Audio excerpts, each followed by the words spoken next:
Good evening and welcome to the Bellevue City Council meeting for Monday, January the 8th, 2018. Happy New Year.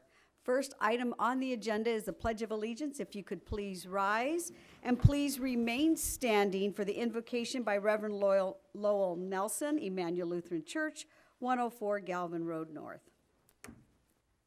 I pledge allegiance to the flag of the United States of America and to the republic for which it stands, one nation, under God, indivisible, with liberty and justice for all.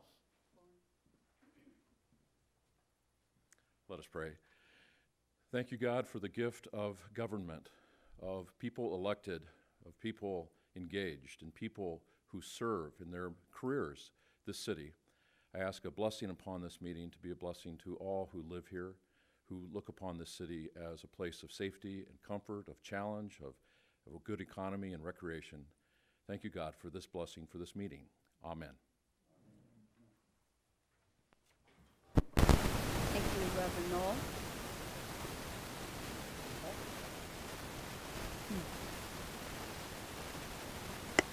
Second item is roll call, please. Mr. Hanson? Mr. Cook? Here. Mr. Shannon? Here. Mr. Preister? Mr. Burns? Here. Mr. Modry? Here. Thank you. Item 2A, this meeting will be conducted according to the Open Meetings Act, posted in the entry to the council chamber. Item 3 is approval of agenda, consent agenda, minutes, and advisory committee reports. Sub-item 1 is the approval of the agenda. Mr. Modry, Move that we approve the agenda. second by Mr. Thomas. Mr. Burns. Any discussion or questions? See none, please vote. All voted yes. Thank you. Sub-item B is approval of the consent agenda. The following items are considered to be routine by the city council and will be enacted by one motion unless there is a request from a citizen or a city council member, in which case the item will be removed and placed in its normal sequence on the agenda. Sub-item 1 is the approval of the minutes of the December 11, 2017 meeting of the city council and the December 19, 2017 strategic planning session. Item 2, acknowledge receipt of minutes of the December 21, 2017 meeting of the Planning Commission. Item 3, acknowledge receipt of claims paid out December 26, 2017. Item 4, approval of claims. Item 5, approve the renewal of the 2018 Maintenance Agreement Number 5 and Certificate of Compliance between the City of Bellevue and the Nebraska Department of Transportation, and authorizing the mayor to sign.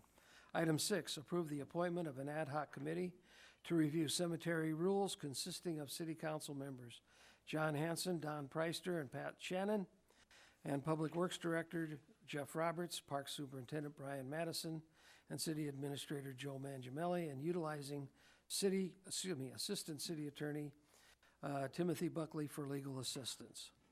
Mayor or council members, are there any of these items you'd have removed from consent status? Mr. Modry. I request we remove item 6 from the consent agenda. That'll go into current business, then item J. Okay. Okay. We already have a J.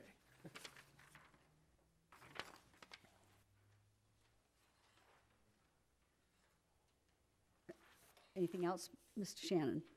I would make a motion that we approve the consent agenda minus item 6. Second. Discussion?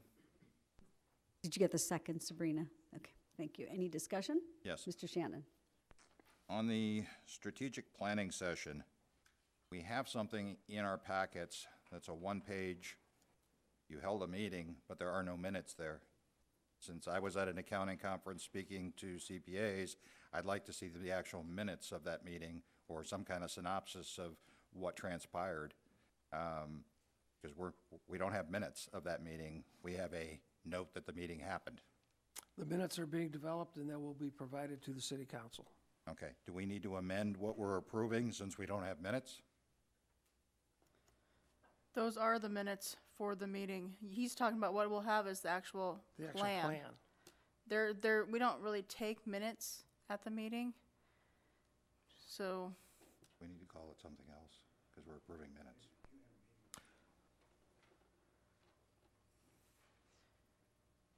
So Sabrina, I'm looking at page 8 of my agenda packet, right. and that appears to be a minute record of the strategic planning meeting. And that's just the way we've done it ever since we've done strategic planning like this, because the plan is the actual, what's done, because I'm an active participant in the meeting. So, I mean, I don't know if you want me to call it something else, then I will, but It appears to me to be minutes of the strategic planning meeting. Okay, then I'm fine with. Are there any other questions, discussion? See none, please vote. all voted yes. Thank you.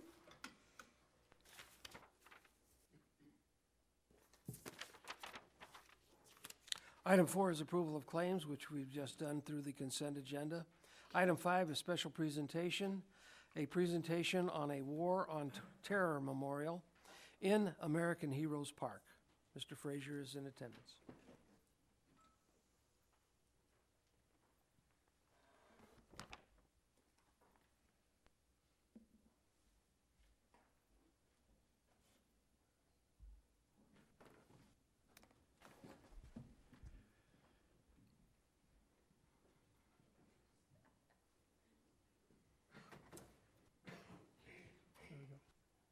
All right.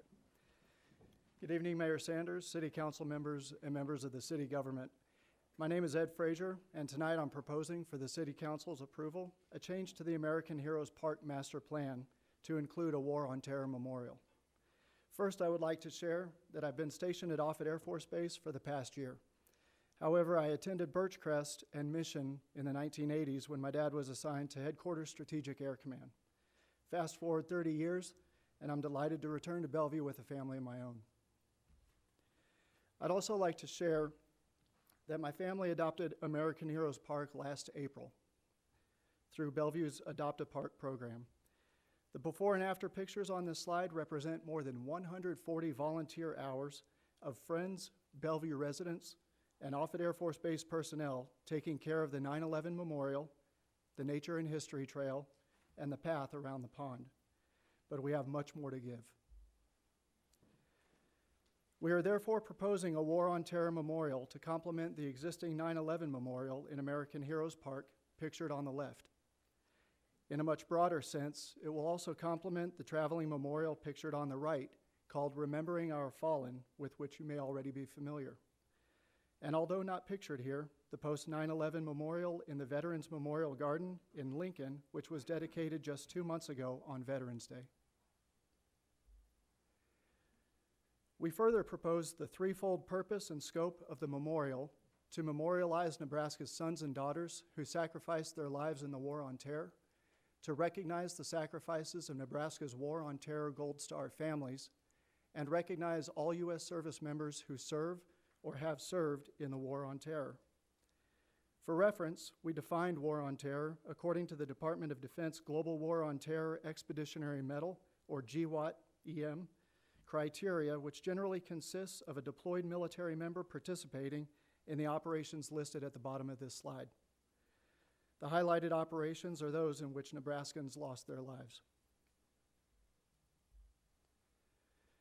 We initially proposed to Public Works physically integrating the War on Terror Memorial with the 9/11 Memorial.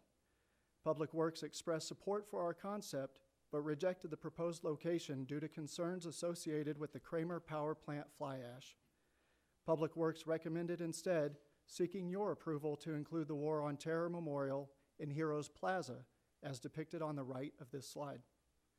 With your approval, we will continue coordinating with Public Works and HGM, the company responsible for the Parks Master Plan, to finalize the memorial design as American Heroes Park Phase 6 takes shape this year. Speaking of the design, the following is just one concept, but gives us a place to start nonetheless. We begin with a black or dark granite wall, similar to the Vietnam Veterans Memorial in Washington, D.C., but without any engraving. Our heroes' names, ranks, branches of service, and dates of death would be plasma cut into the chronologically arranged, polished metal panels mounted 1 to 2 inches in front of the granite wall. Add landscaping, and backlight the panels to illuminate the names during periods of darkness so that we never forget our heroes. We would also include a plaque to clearly explain the previously briefed purpose and scope and recognize the donors who made the memorial possible. With your approval, we will also begin our fundraising goal of 100% of the construction costs, then annually raising 100% of the sustainment and maintenance costs. We certainly don't want to raise funds against an open-ended goal, so we will work with HGM to derive an estimate and advertise that goal as soon as possible. Our fundraising efforts will begin immediately after your approval, but our formal kickoff event, which separately requires the city's approval, will be Freedom Running Company's Memorial March, a walk, run, ruck event tentatively scheduled for Memorial Day weekend to rally donors and the community. Additional fundraising efforts include soliciting Bellevue and Omaha metro area businesses, corporations, and organizations, leveraging social media platforms and word of mouth, and of course, grant applications. Finally, we are in the process of establishing a fund under Midlands Community Foundation to ensure that all donations to the American Heroes Park Fund are tax deductible. Before I conclude, we'd like to recognize those who have voiced support for this proposal so far. Mr. Brian Madison, Mr. Dean Dunn, and Mr. Jeff Roberts, who patiently responded to all of our questions and were instrumental in affording us this opportunity tonight. Mr. Bill and Mrs. Barb O'Donnell, representing the Kiwanis Club of Bellevue, and are responsible for leading the annual 9/11 Memorial Ceremony in American Heroes Park. Mr. Joe and Mrs. Jamie Ramos of Freedom Running Company, and of course the many American Heroes Park volunteers who generously donate their time and energy to keeping Bellevue beautiful. Thank you again for your time and consideration this evening. I'd be happy to field your questions and welcome any feedback you have for us. Yes, sir. Will the power for the backlighting come from solar, or what are you looking at for powering that? So those are details that we'll have to navigate and negotiate with HGM and Public Works. Our intent, at least per this proposal, is to leverage the infrastructure associated with Heroes Plaza. Okay, I have some contacts at Mid-America Energy where I might be able to make that happen for you, is why I asked. Yes, sir. Appreciate that. This is probably a question for Mr. Roberts. From that diagram, I wasn't able to pinpoint exactly where they were going to place this. This is in the general vicinity of that outtake structure that's still standing. Oh, so way in the back. Towards the back, yeah, towards the north back. end, yep. No interference with, I know that the other project that we were going to. It's going to be in the same location as where that project was proposed. And what would you estimate as far as to get this thing set up, the initial setup of it, cost-wise, and then maintenance thereafter? Because I'm sure there's going to be obviously names added and stuff like that. Yes, sir. We unfortunately we don't have a cost estimate yet. In fact, as a result of an approval tonight, should that be the case, we'll work with HGM as quickly as we can. One, to finalize the design concept, but then put figures to it so that we can, in earnest, begin our fundraising. Do you have, I know, is there already a group assembled to move forward with this? Is there already a committee, a group? I guess my concern is sustainability. I think you referenced that you're still in the Air Force. You know, if you're transferred, who's going to step in and say, I'm now Mr. Fraser? Yes, sir. So the effort is really done through those who adopted American Heroes Park. So I'm just representing my family and our friends, the volunteers that, or the volunteer opportunities, I should say, that we organize to support the entire park. So that's already pretty much in place. Yes, sir. That's correct. I noticed you mentioned, I think you said there was something that recently opened in Lincoln, Nebraska. It looked like by Pinnacle Bank, if that was the picture there. Is there anything around Omaha or anything closer than Lincoln that has something like this that's closer to Bellevue? No, sir. According to the research that we've done, there's nothing closer. And just to clarify, I've actually brought the slide back up. On the right-hand side, Remembering Our Fallen is a traveling memorial Oh, okay. that was created by Patriotic Productions, and that was founded by Mr. Bill and Miss Yvonne Williams here in Omaha. They've of course taken that effort to much greater extents, but that is a traveling memorial. Okay. The other memorial that I mentioned is a so-called post 9/11 memorial in Lincoln, and that was dedicated just 2 months ago on Veterans Day. Okay. Well, I think anytime we can recognize, acknowledge, and thank veterans, especially those who've lost their lives, I think it's a neat project. Thank you. Thank you, sir. Are there any other questions from the council? It's very commendable. Appreciate what you're doing. Thank you. Okay. Thank you very much for your time. I appreciate it. Thank you. Mr. Roberts, would you suspect that the next step would be working with the group and HGM to develop that cost estimate and then getting it in the project into our capital improvement program? Yeah, in fact, there's an item on tonight for HGM to start with Phase 6 construction.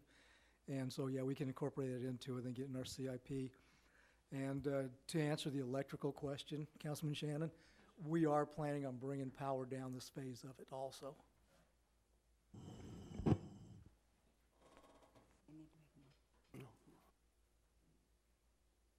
Presentation only. Mr. Frazier, would you email me your PowerPoint? Yes, sir. I'd be happy to. Thank you. Yeah, absolutely. Thank you very much. So we'll move on to item number 6, liquor license, Daniel J. Gross Catholic High School.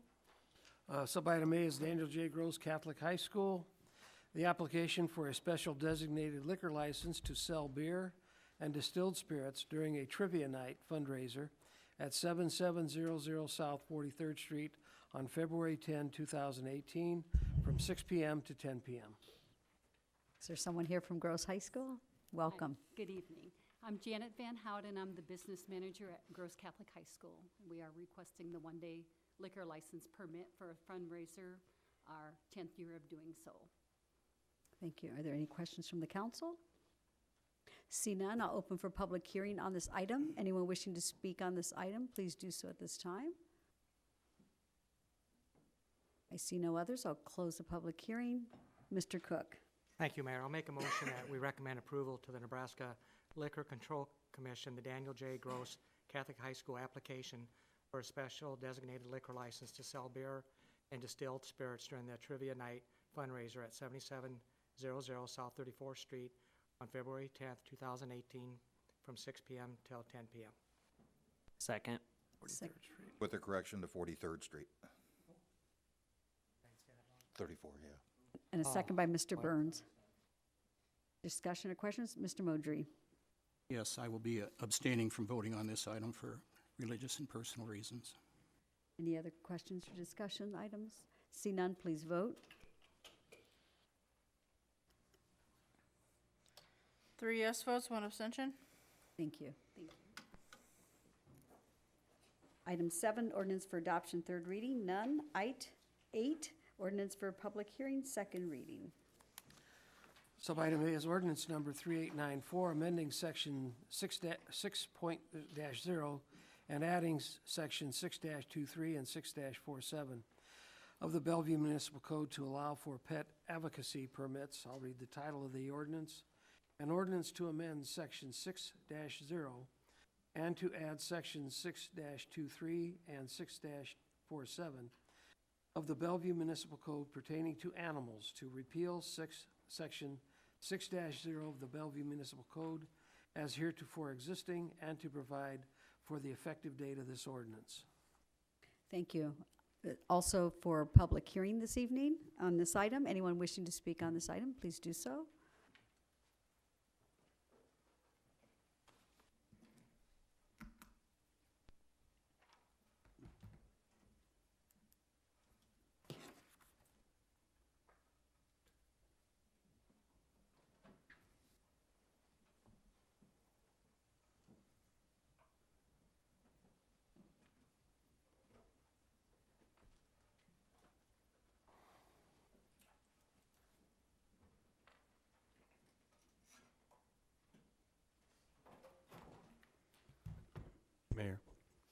Point of order, Mr. Shannon appears to have left the council chamber, and right now we are not at a quorum, unless he's going to come back.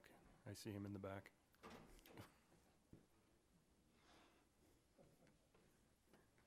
Give us just a moment, Mr. No Wills. problem at all. I understand. Give me a chance to cool down. Stop shaking, I mean, not cool down.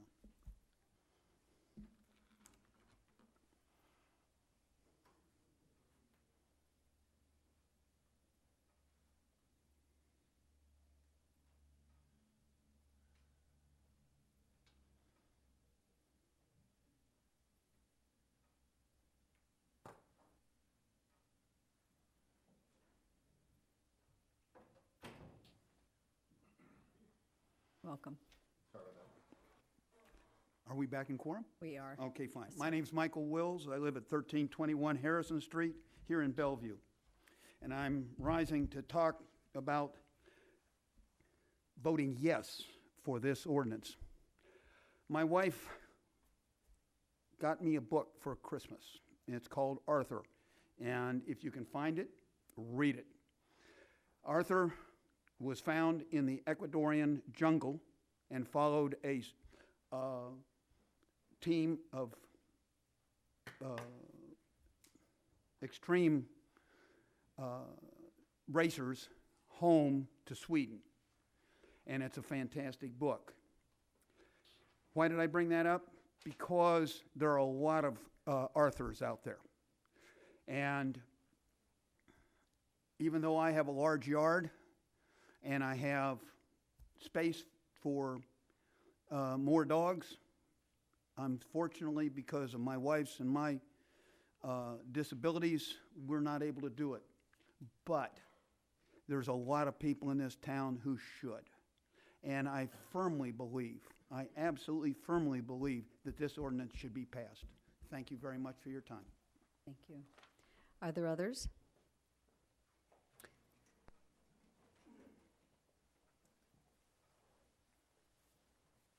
Kelly Brown, Director of Field Operations with the Nebraska Humane Society, and I'm just here to answer any questions that anyone may have. Are there any questions, Ms. Brown? See none. Okay. Thank you for Thank you. being here this evening. I appreciate it.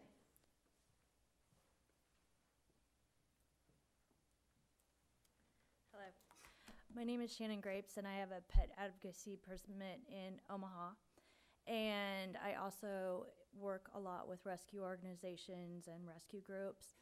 And just on behalf of all of us who are involved in that, we would appreciate the passing of this ordinance so we can increase the number of potential foster homes for the dogs that we rehome throughout the year.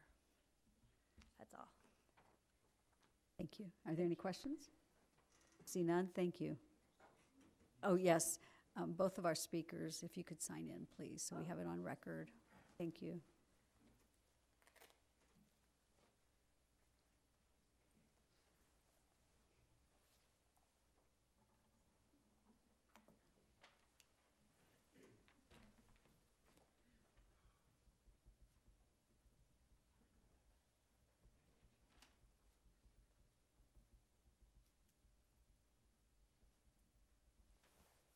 Thank you. Hi, my name is Al Hoffman. I live at 2315 Hogantown in Bellevue. We're one of the foster families she just mentioned. We foster greyhounds. I just wanted to throw out a stat, if I got the numbers right from the websites. 579 of these advocacy permits were put into Omaha, or active right now, out of 162,000 homes, which is 1 out of about 280 homes. If you use that same statistic for the Bellevue population, there would only be 69 homes applying for this. So if anyone's fearful of they're going to have dogs all over their neighborhood, that's probably not going to happen. You'd be lucky to have one person like that in your subdivision. Thank you. Thank you.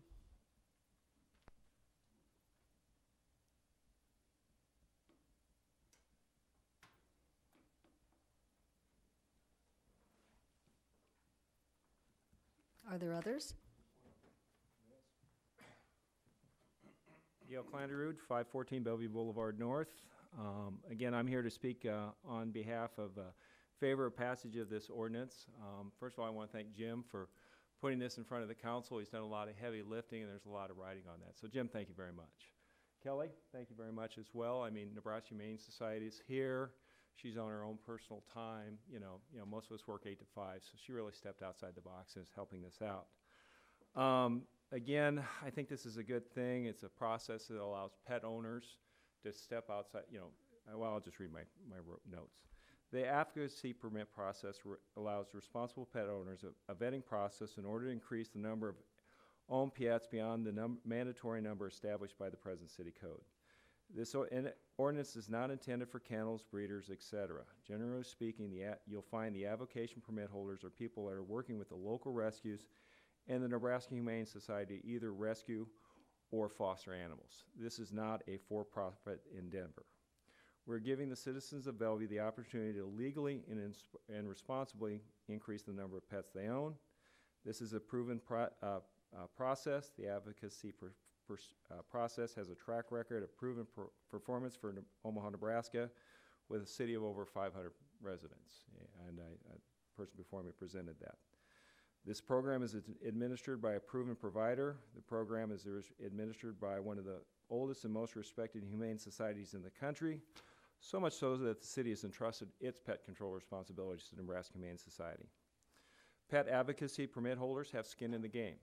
Besides meeting all of the licensing and vaccination requirements, there's a $100 application fee, a $50 ongoing annual renewal fee, and inspections by the Humane Society, a fairly rigorous process.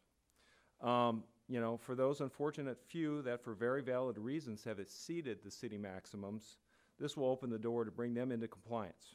Their current alternative is to hide from city inspectors by not licensing, dispersing their pet care among several veterinarians to evade limit laws, ultimately forcing them to surrender animals to local shelters.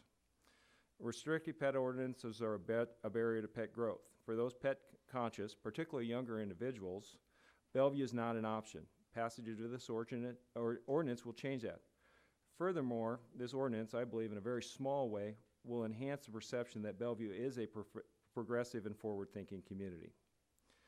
And I had a little speech written here that we weren't going to have a lot of community support, but we got a lot. I'm really surprised by that. I believe there was a letter circulated from the AKC sent to the mayor questioning this ordinance. I believe those concerns in that letter are unfounded. This ordinance is not about setting arbitrary numbers for pet ownership, but ensuring safe and responsible pet ownership. If anyone has any concerns about that letter, I'd like to discuss that probably outside of this presentation, just not to waste the council's time. Simply put, this ordinance is good for Bellevue, good for people, good for pets. I just simply ask that you approve it as presented. Thank you. Okay. Mr. Cook. Thank you, Mayor. I'd just like to make a comment. We did receive a letter, and I sent an email to the Nebraska Humane Society, and as usual, they responded. I wasn't concerned with what was really said there. I was more concerned if we had speakers here just so that we would be prepared maybe to address some of their concerns. And that always happens with the Nebraska Humane Society. Kelly Brown is here tonight. She was here at our last meeting. I'm on starting my 6th year on this council, and the Nebraska Humane Society has been great. After looking at the material we got on this, I feel very confident that it's going to be very well managed by the Nebraska Humane Society. And I think if people maybe get out of the box and try to push things or maybe not follow the rules, I honestly believe that the Humane Society will be on it and will make sure that either people, if they get out of compliance, they bring it back into compliance. So it looks like Mr. Moldry and the Nebraska Humane Society has done a lot of work on this, and the material the council has received, I think it's going to be a very great program. Thank you. Are there any other that would like to speak on this item? I see none. I'll close the public hearing. The third reading will be on January 22nd. Item number 9, ordinance for introduction, first reading. Sub-item A is ordinance number 3895, repealing ordinance number 38 2079, creating street improvement districts 2017-1 through 2017-6 inclusive. I'll read the title. An ordinance to repeal ordinance number 3879, adopted by the Bellevue City Council on May 8, 2017, creating street improvement districts number 2017-1 to 2017-4, the ordinance says, but the agenda says 6. Sabrina, do you know which is correct? Is our ordinance, actual ordinance, incorrect? Should the 4 be a 6?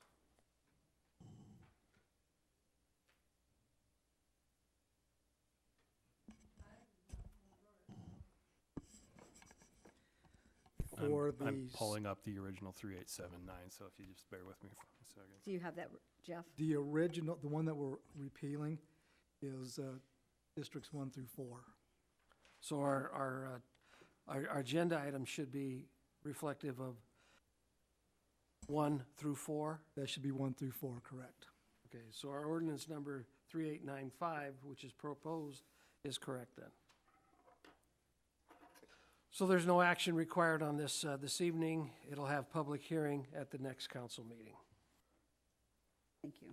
Item B is ordinance number 3896, repealing ordinance number 3879, creating sidewalk improvement districts 2017-1 through 2017-6 inclusive. I'll read the title.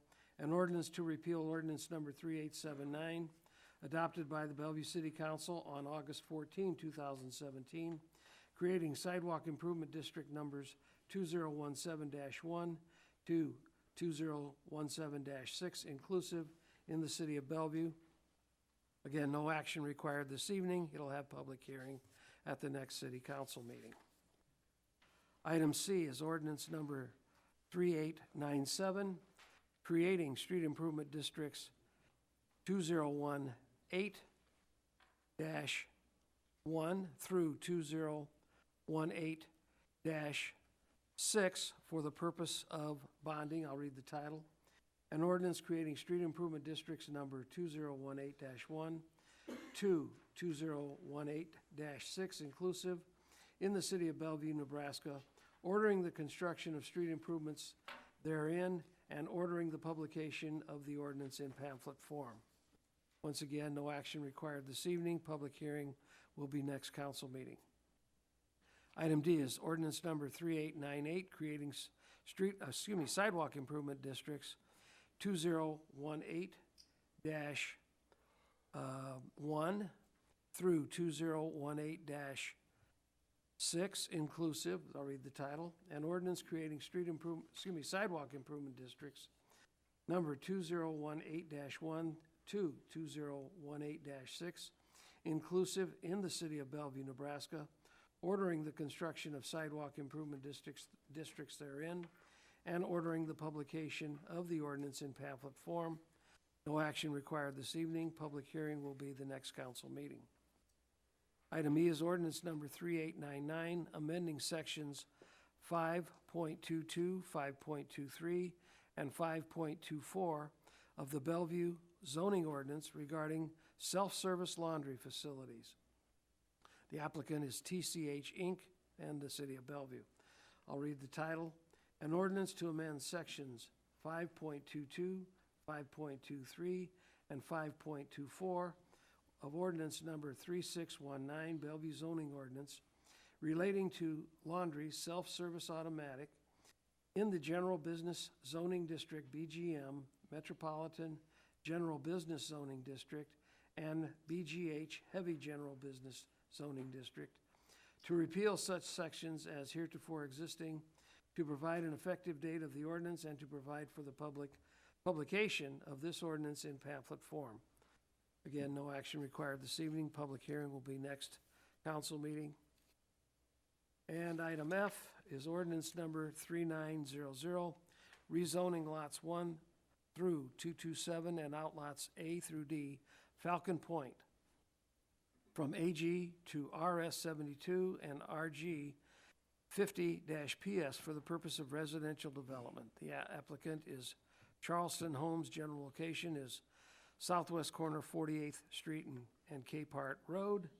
Title of the ordinance is an ordinance to amend the official zoning map of the city of Bellevue, Nebraska, as provided for by Article 3 of ordinance number 3619, by changing the zone classification of land located at or about the southwest corner of South 48th Street and Capehart Road, more particularly described in Section 1 of the ordinance, and to provide an effective date. Once again, no action required this evening. Public hearing will be at the next council meeting. Thank you. Item 10 is public hearing on matters other than ordinances. Sub-item A is a public hearing on the event license application of the MAC Throwers for the Nebraska Celtic Festival to be held April 7 and April 8, 2018, from 7 a.m. to sunset in Hayworth Park. This matter was continued from the November 27 and December 11 city council meetings. Is the applicant here?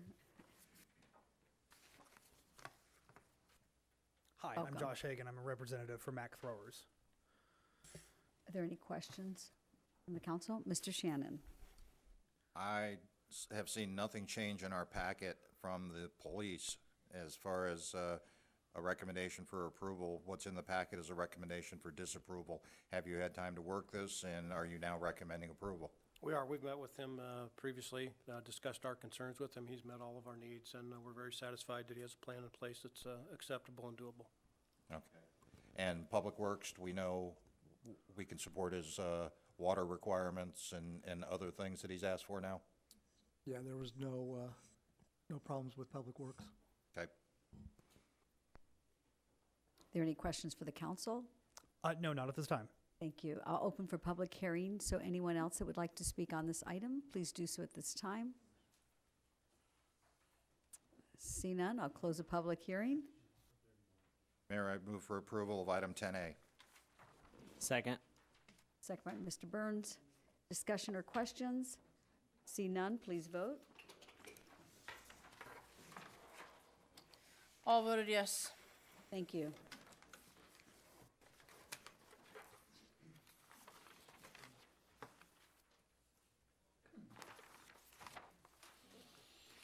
Item 11, resolutions. Sub-item A is resolution number 2018-01, approval and authorization for the mayor to sign the labor agreement with the Bellevue Professional Firefighters Association, BPFA, for the period of 2017 through 2021. Mr. Shannon. I would move to approve item 11A. Second. Second by Mr. Burns. Discussion or questions? Mr. Shannon. All right. In reviewing the contract, the first thing I want to discuss is Article 9. Under Section 3, the last sentence, it says employees shall have rehire rights for a period of 6, but it fails to say 6 what? Days, months, years, centuries? We need to fix this. So we have a word missing. Ashley or Karen, are you in attendance?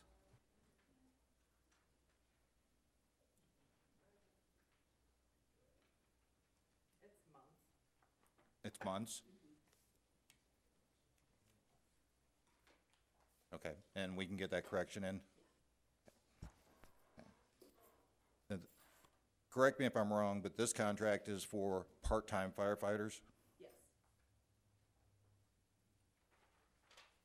Okay. Reading so many contracts for the same meeting, it's difficult to keep them separate, but I believe in here that when we went through and set the steps up for the pay contracts that we just did, that we set paramedics up as a separate, we were paying them as medical doctors or something on a separate line.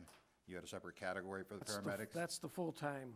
That's on the full-time contract? The next contract. Okay, we'll save that for the next contract.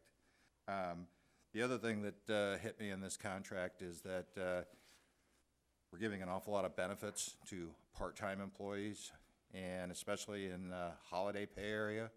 I thought going to 2.5 times base pay for holidays was excessive. I think 2 times base pay is what the federal law requires. No, So- it's straight time plus time and a half, and that's what we're matching, straight time plus time and a half. Commensurate with what the full-time firefighters get. I don't think that's what the FLSA says. Well, every contract I've seen for 40 years has that in it, so. Base play plus overtime Right. is the straight time plus You overtime. get double time on holidays. Double You time don't- and a half. Yeah, Double but time and a half. We're writing in double time and a half, but the civilian companies are paying double time. Well, we don't compare ourselves to civilian companies. We have the CIR, which establishes our rules that we have to be comparable to other governmental entities. I can talk about that a little bit more too. With our civilians, if they were to work on the actual holiday, they would get time and a half plus the holiday pay, which is double time and a half. But for part-time fire, they were not getting holiday pay before. It was one of the items that we bargained into their contract. We don't have to pay holiday pay at all. But if someone is taking their time off of their full-time job, working as a firefighter, for holidays that we mandate, which it doesn't specify that in the contract, but there is a policy, a general order that they mandate that they have to work so many holidays in a year. We thought that that was a fair compromise to do that. All right. I'll let some of the other council members comment. Mr. Cook. Mayor, I'm looking at page 19 on the contract. It's page 123 of our whole agenda. And it does say all licensed paramedics will receive an additional $1 per hour to their base rate. I think he was talking about the medic officer Well, I just, in the first question, but yes, there is a $1 pay differential for paramedics. Okay, but they're already paid more because they're paramedics. Now we're giving them $1 extra because they're more. No, they were never compensated for their paramedics before. Then what pay rate are they getting? Their regular firefighter rate. Prior to this contract, there was not a pay rate or an incentive pay for paramedics. So you're saying EMTs and paramedics don't have a separate line? No, They don't have a separate pay scale? no. Remember, we're talking, this group is the part-time firefighters. well, it does say on the pay scale, FF/EMT on the first firefighter. And then the second classification is FAE and DM. So where does the paramedic fall into this? And if Can you talk about the difference between EMT and paramedic?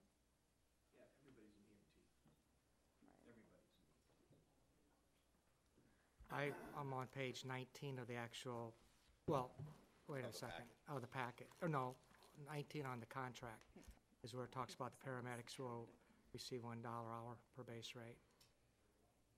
Okay, everyone's an EMT. Okay, that's a requirement to get hired. So that could just say firefighter. We just actually added EMT. It's not a special pay rate. That's the firefighter rate. A Okay. paramedic is a license above and beyond what Correct. an EMT certification So- is. What is a FAE and a DM, Perry? please? An FAE is a fire apparatus engineer, and a DM is a driver of a medic unit. And an FO and an MO? Fire officer and medic officer. So are paramedics generally on the squad? Correct. So if I'm a paramedic and I jump on a fire truck, I still get paid that extra hour? Yes, because on all of our fire trucks, we actually have paramedic equipment, and they initiate paramedic treatment protocols as soon as they get on scene. Do we offer, Ashley, do we offer overtime holiday pay to part-time people in other departments? No. And what would be the justification for that? Because we can't get anybody to come in, and we can't order them. Every other department can. Well, what I'm trying to get to is that they're still taking time away from their family and they're working. I understand public safety is more of a higher priority issue. I'm not questioning that. But what I'm questioning is that if I'm a part-time at the library and it's open, am I paid straight time or overtime or holiday pay? Well, I guess the difference is in any other department, they don't work on the holiday. The city recognized holiday is closed for everybody, so they wouldn't be eligible for any Okay. type of pay like that. Only sworn officers, either of the fire department or police department, would be working on the holiday. And I had some, there was a death benefit of 10,000, and then there was an on-duty death benefit of 15,000. And we eliminated the 10,000, and what happened was they increased the 15 to 52,000. What was the reason or justification for that? I guess, and here's why I'm asking these questions, is I look at a lot of these people, their full-time job is being a part-time firefighter, they probably have another full-time job, which that's where they probably get their medical and paying into a pension, get dental, get holidays, get, their, I guess, a benefit packet. And it just seems that we're sort of stepping into a little bit of a different territory. Now we're offering part-time some benefits that were normally to full-time. And I guess my concern is where does it stop? And if we're gonna start I here, understand why you're asking. why doesn't it go to someone part-time? If I'm mowing the grass in the parks and I flip my lawnmower over and it's killed me, are they not given that same death benefit? If I'm a part-time in the library and someone accidentally or intentionally pushes me and I hit my head and I die, to me, we're making some exceptions, and I think that's wrong. So there was two separate articles. The death benefit was essentially a life insurance policy. It could be for any reason. Then there was the line of duty death benefit, which was the separate article. So we eliminated the death benefit and rolled them into line of duty. So, I'm not an actuary, but the odds of having a line of duty death is a lot lower than having a normal death benefit, and that was just something that we negotiated through the process. Obviously, there's inherent risk with being a firefighter and acting in firefighter I capacity. fully understand that. Versus working at the library. Give me just a second. Could you speak into the microphone, please, for the record? Thank you. I guess my concern is that we're starting to offer, this is a start, even though maybe it's minor, we're starting to offer benefits that we give to full-time employees. And I think, honestly, in some of these cases, these are benefits that they should get from their full-time employment. We have a lot of people that work part-time, seasonal, temporary, and, heaven forbid, we come into the summer and one of those people get killed and there's no benefit. And listen, I was a policeman for 31 years. First responders, absolutely, the danger, the concern is always there. But I guess I think it's a situation where if we give them part-time benefits in one department, why are we not looking at across the city? And I know that's probably an answer to a question that we need to talk about later, but I just don't know if this is a good direction to go. We're trying to increase their pay. We've given them like a 7%, and 8%. Now we're jumping into, I was looking at starting pay today versus starting pay once this contract goes in. I think between those three classifications, it's a jump at the beginning, introductory level of 11%.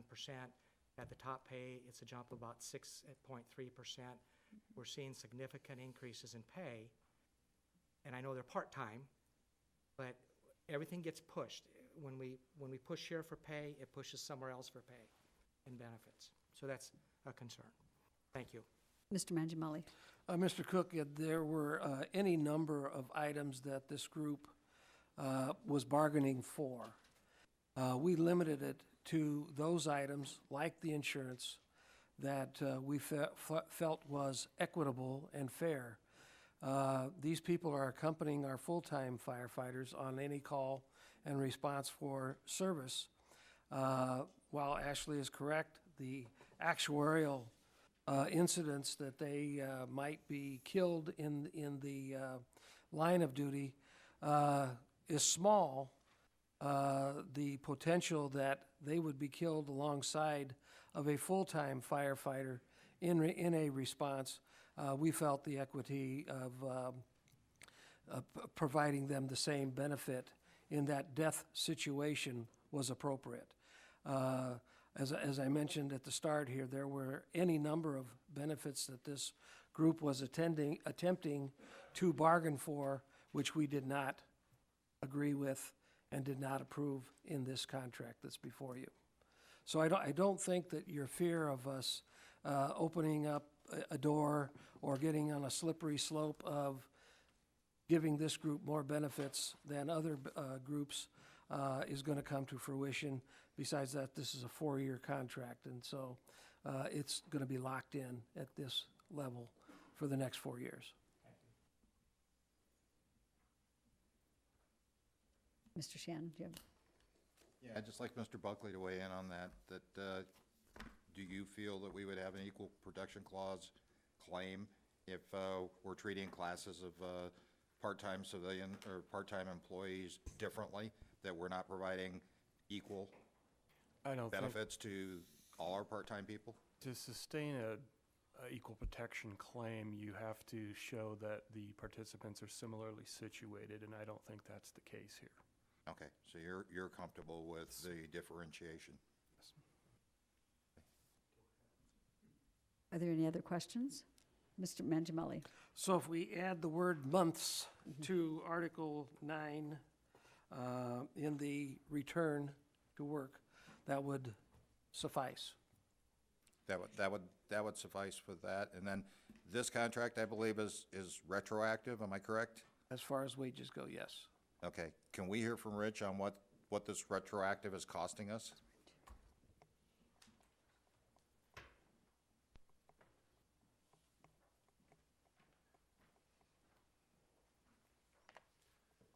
For the year, this contract is going to cost about just under $38,000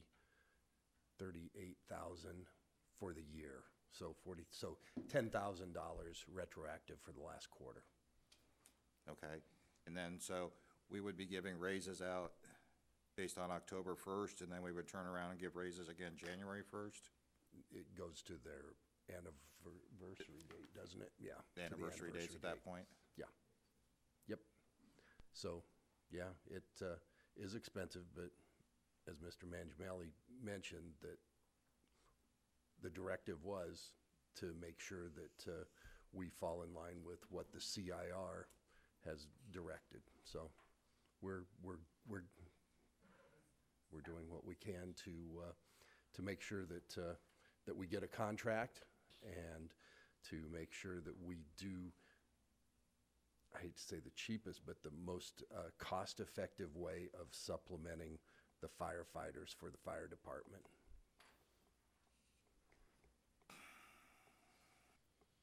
Mr. Mangiamelli? Yeah, I'd just add one more comment. Remember, council members, that this is the only opportunity we have to provide for the growth of the fire department. This is the pool of future firefighters that will make up our city force. Mr. Cook? Thank you. Perry, another thing that just stuck out, and maybe there's an easy answer here, but on some of these holidays, like New Year's Day is the holiday, but probably the most activity as far as people being out is New Year's Eve. So it just seems like some of these holidays, it just seems like if tomorrow's a holiday, I can go out tonight and have fun because I can sleep in tomorrow. And I think we're okay with the way it has been written, but to me, that guy that comes in at 6 p.m. the night before and works till 6 a.m. will not receive any compensation for holiday pay. That's not the way we wrote that. We wrote it, I believe, Is it to on the other include. contract? No, we identified, I thought in the article, that holiday would constitute the 24-hour period. I thought it was 6 a.m. of the The day shift. of. Yes. Oh, well, that's, So okay. I guess, well, I could work that 6 p.m. to 6 a.m. and be very busy because the bars and whatever I'm doing out with my friends is they close at 2 and I get home at 3 or I party on, and I could go through all that night of all that activity and I don't get compensated for overtime, and I've worked 6 hours of that day without overtime pay? The shift is 6 to 6. It's 6 to 6 a.m. 6. to 6 a.m. So you have a So if they worked 24-hour half of shift. that shift, if they worked half of that shift the following, Well, but if it's 6 a.m., okay, if it's 6 a.m. to 6 a.m., I'm you're still saying not, from midnight to 6? still not gonna get, 6 hours. Yeah, that was what we negotiated. Okay, it seems crazy to me, but Yeah. that's fine. They wanted to have some different holidays included, and we just drew the line at, the city drew the line at, Okay. at the stated I just- holidays. And I was surprised it was not midnight. Yeah. Becomes very difficult to calculate too, I can, Well, I understand. yeah, but there's- It just seemed a little unusual. Thank you. Are there any other questions? See none, we'll call the vote. Yeah, this was discussion. All voted yes. Thank you. Item B is resolution number 2018-02, approval and authorization for the mayor to sign the labor agreement with the International Association of Firefighters, Local 4906, for the period 2017 through 2022. This is a 5-year contract with the full-time firefighters. Point of order on the last item. I want to make sure that the records are going to reflect that we approved that contract with a change. To add 6 months. Right.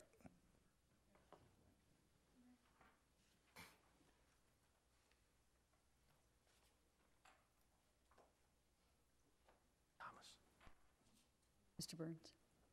I move to approve resolution number 2018-02. Second. We have a second by Mr. Modry. Discussion or questions? Mr. Modry? Well, I'll start this one off, I guess. I have a number of items. In Article 24, the working out of classification pay,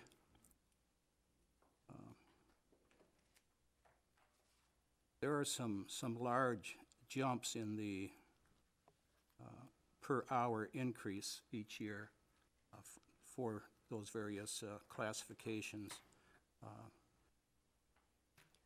58%, driver medic, upon ratification, they get $1.20 per hour additional. The next year, it's $1.90 per hour. That's a 58% increase. Then a 37% increase, then a 27% increase, and a 21% increase in those little additional jumps. What was the rationale? Why are we doing that?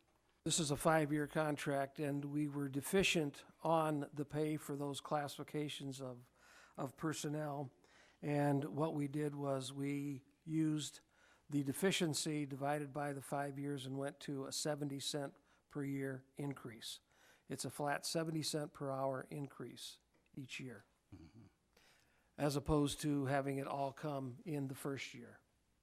We're deferring the cost over the life of the contract. Did you want to add something, Ashley? And this again is again attempting to build our fire department with qualified personnel. Yeah, if we can afford it. The next item is Article 38. Why are we guaranteeing 10 promotions to captain over the period? Well, we're doing that because we have that number of rigs and that number of calls for service that require a supervisory personnel on the rig. Chief Guido, do you have anything to add? Again, these positions are staggered as detailed in the agreement. yeah, my experience with the CIR and with Omaha is that those positions, which you're referring to, the captain's positions, there's a great likelihood, has been that way in the past, that people doing the work of a different higher rank get paid that rank immediately. So if this were to be a sticking point and we went to the CIR, there's a great chance that all those positions that are currently on there would have required us to pay at an acting captain's pay at the lowest step of a first-year captain. This was a compromise, recognizing that we could gradually get this in, but they also wanted to guarantee that those positions were promoted. Now, whether we're paying them working out of class pay or we're promoting them, it's still going to be the same pay if we were to lose that in court, and it would be 18 positions rather than 10.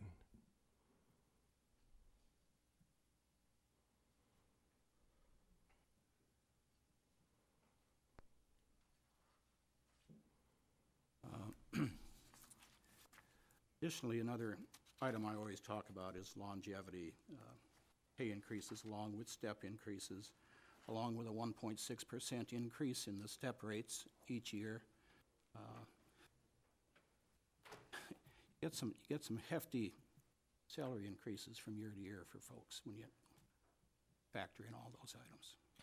Once again, these are based on the comparability analysis that we obtained, and the comparability analysis showed that we were deficient.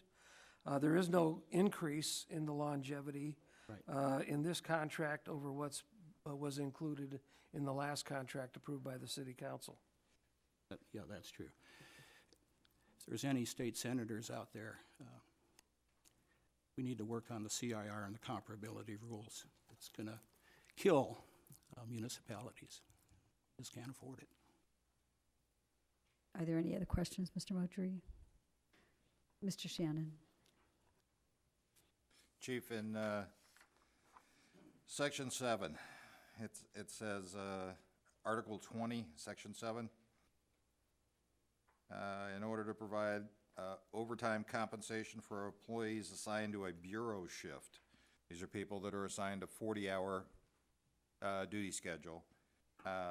They don't get the opportunity to get overtime, so what we're going to do is just give them 12 hours free every month and overtime pay, so that it compensates for the people that are getting overtime pay? Under FLSA, we work a 56-hour work week. We're required to pay overtime for a 56-hour work week after 52 hours.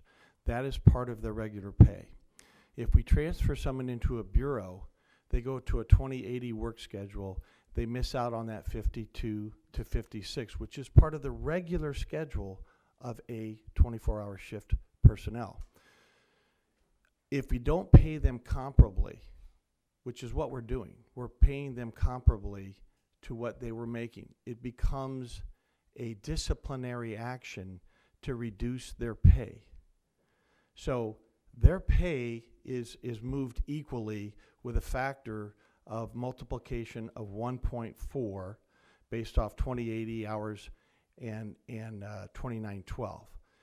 But that doesn't include the natural shift work that's added to make them work a 24-hour shift that equals out. Otherwise, you would end up hiring a fourth shift to cover those 4 hours that aren't covered on a 29/12. That notwithstanding, you'd go broke doing this in a private company where little Johnny works overtime, so now we're going to give other people free overtime to compensate them because they didn't get the overtime?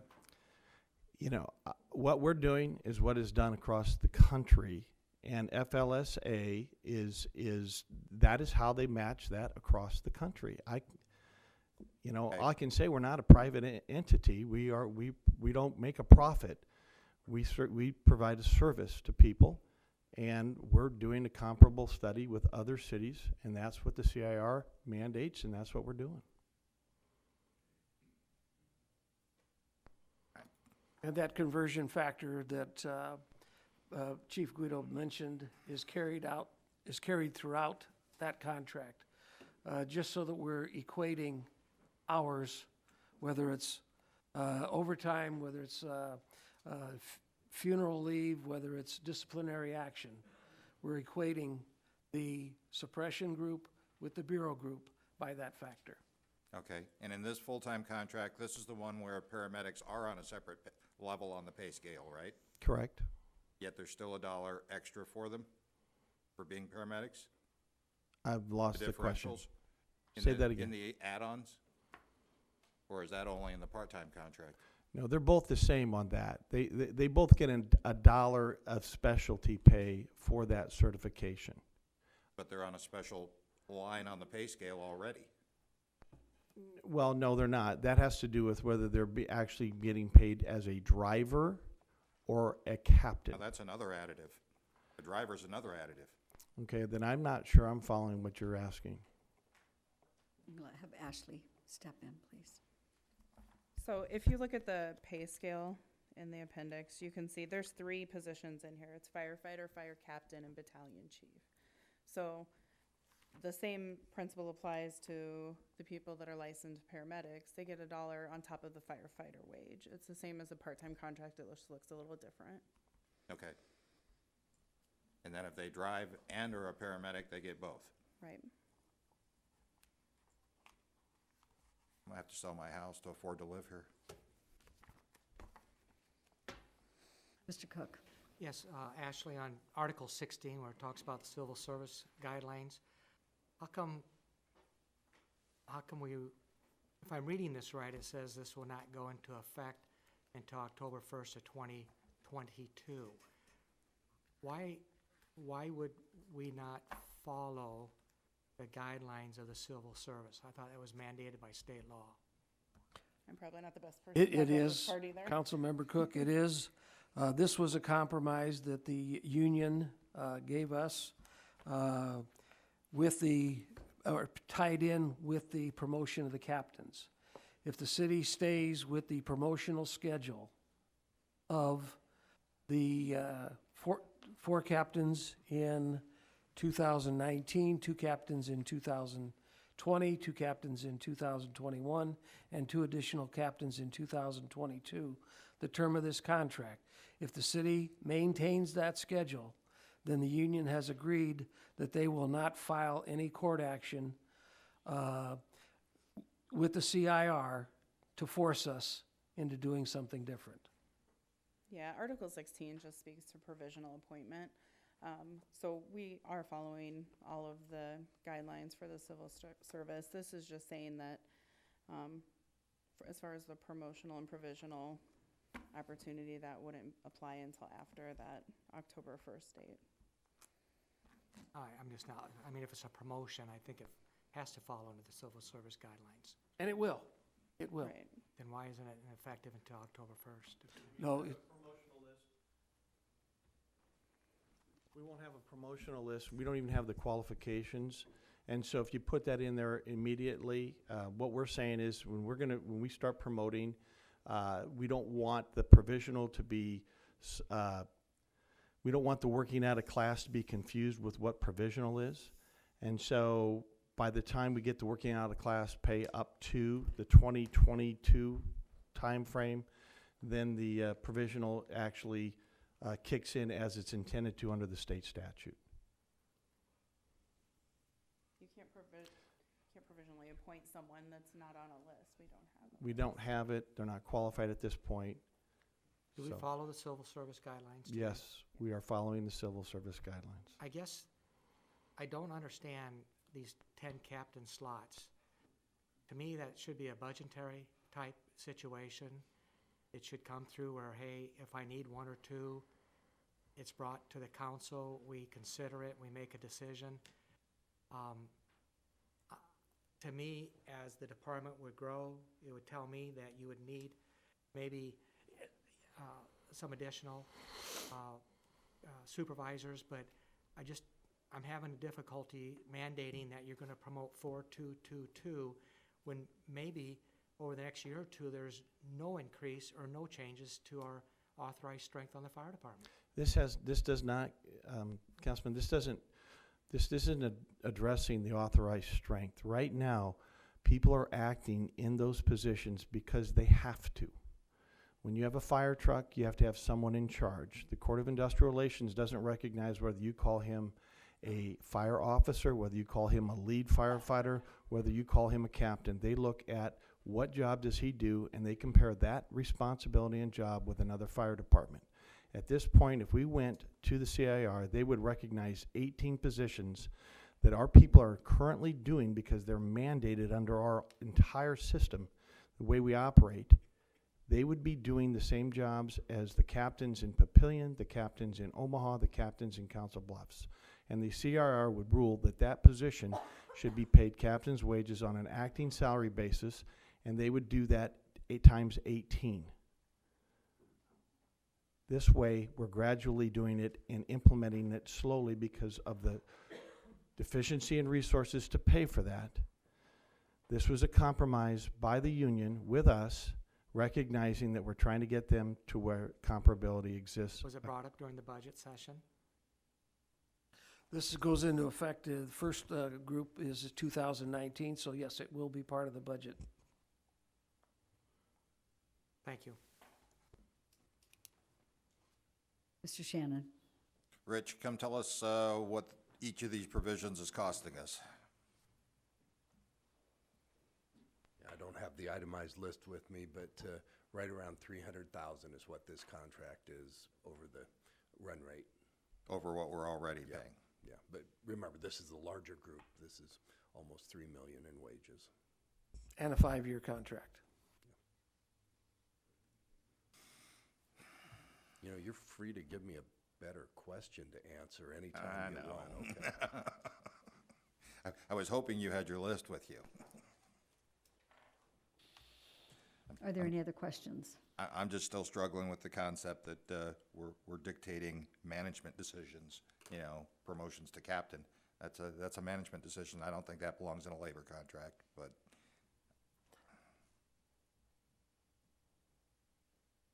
See no other questions? We had a motion and a second. Please vote.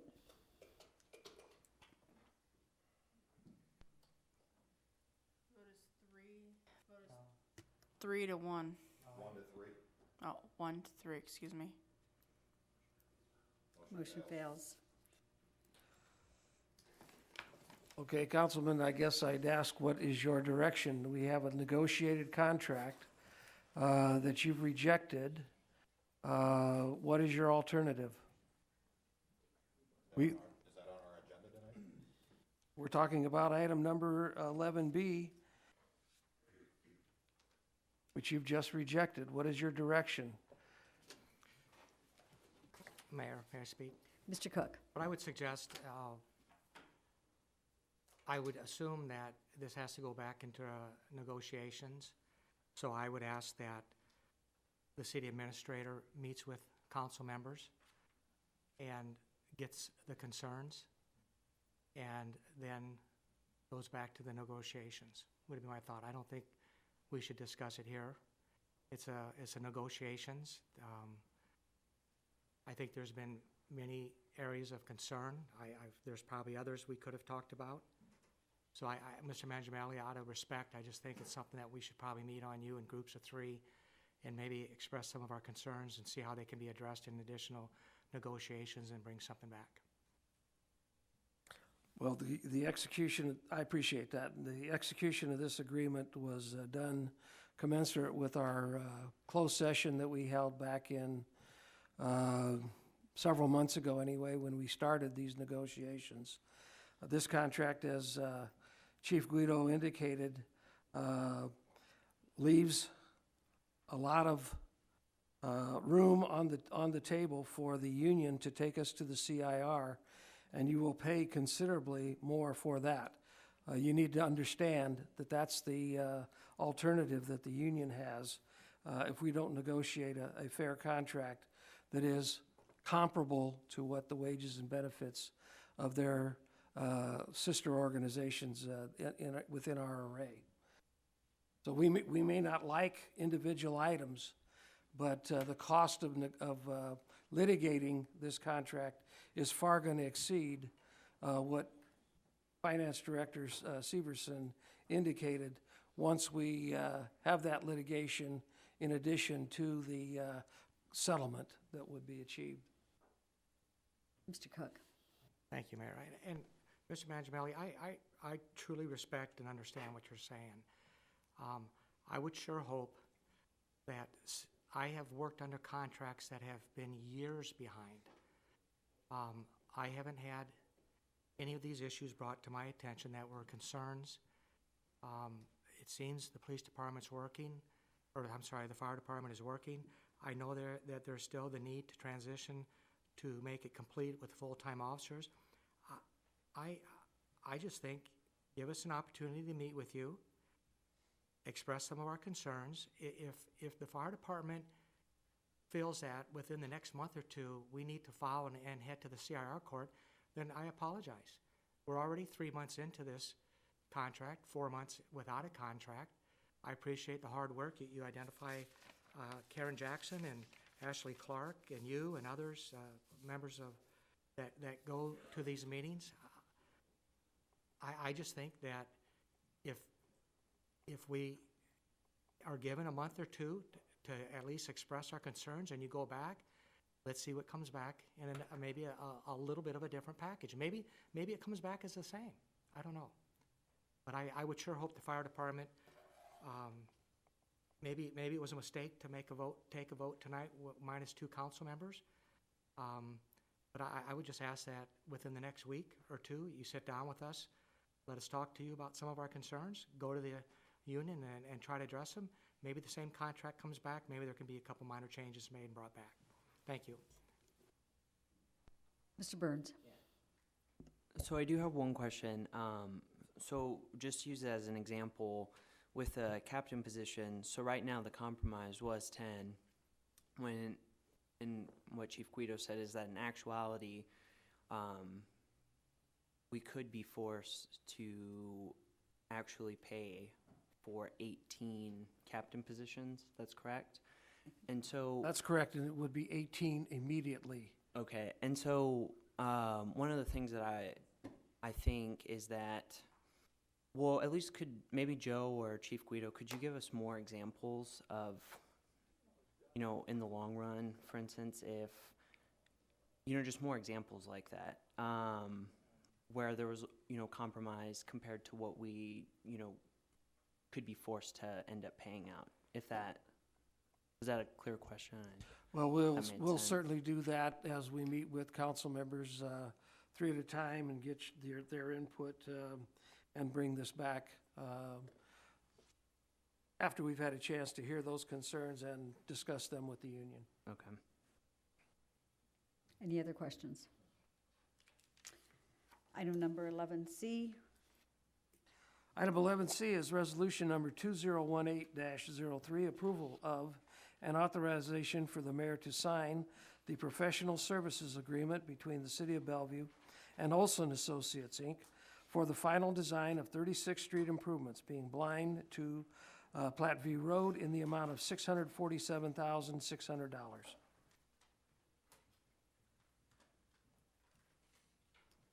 Mr. Cook. Thank you, Mayor. I'll make a motion we approve resolution number 2018-03.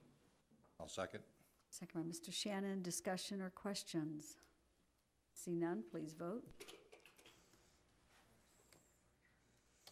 All voted yes. Thank you. Item 12, current business. Sub-item A is approval of an authorization for the mayor and city administrator to sign the routine necessary WPS Medicare Part B revalidation paperwork. Move to approve item 12A. Second. Second by Mr. Modry. Discussion or questions? See none, please vote. All voted yes. You. Item B is a request for permission to purchase 2 24-foot utility trailers for the street department from Northern Truck Equipment Corporation using the state contract number 14311 OC, not to exceed $22,956 for the 2 of them, or $11,478 each. Move to approve item 12B. Second. Second by Mr. Burns. Discussion, questions? See Mr. Modry. Yes, there are 2 old trailers we're replacing with this, is that correct? That's correct. What's gonna be the disposition of those two other trailers? We'll probably put them on the auction, An like we do auction? with the rest of our surplus equipment. Thank you. Any other questions, discussion? Please vote. All voted yes. Thank you. Item C is a request for permission to purchase a remote location camera unit and push cable reel footage counter to enable the Public Works Department to do inlet full inspections in the amount of $10,738.64 to be paid from the Storm Water Grant Funds. Mr. Cook? Thank you, Mayor. I make motion we approve item 12C, the request to permission to purchase equipment for $10,738.64. Second. Second by Mr. Modry. Discussion or questions? See none, please vote. All voted yes. Thank you. Item D is approval and authorization for the mayor to sign the letter of form agreement with HGM Associates, Inc. for Phase 6 improvements, design services at American Heroes Park in the amount of $71,475.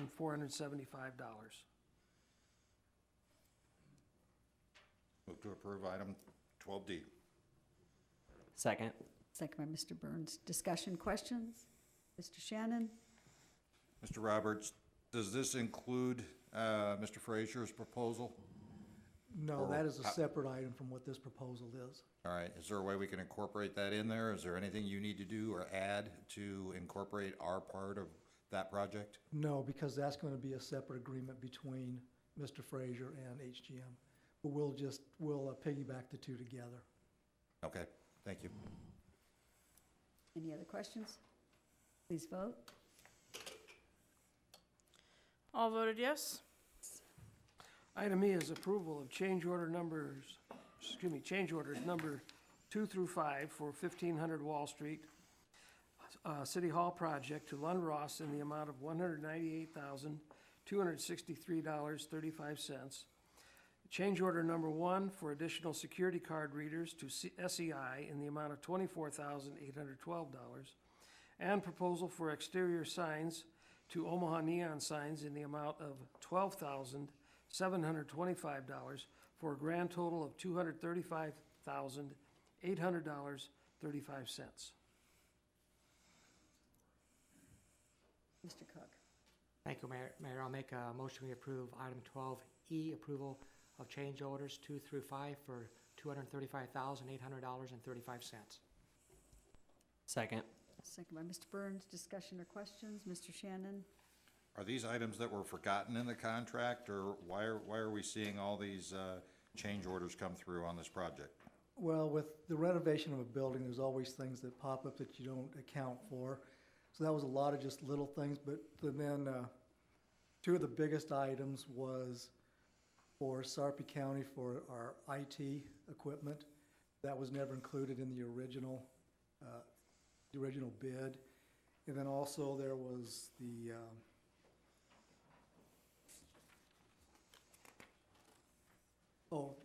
elevator equipment, which we knew was gonna have to be done per code, but that was also not included in the bid because we didn't know what the extent was, so we had to have an analysis done on it by the state elevator marshal, whatever he's called. All right, and how many doors are we putting readers on? I believe it's 12 of them.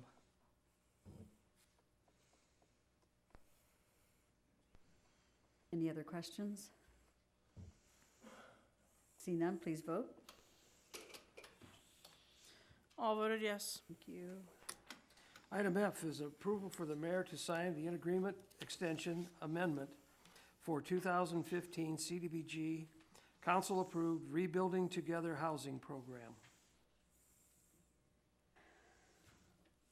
Move to approve item 12F. Discussion or questions? Mr. Cook? Mayor, I don't know if anybody's here to.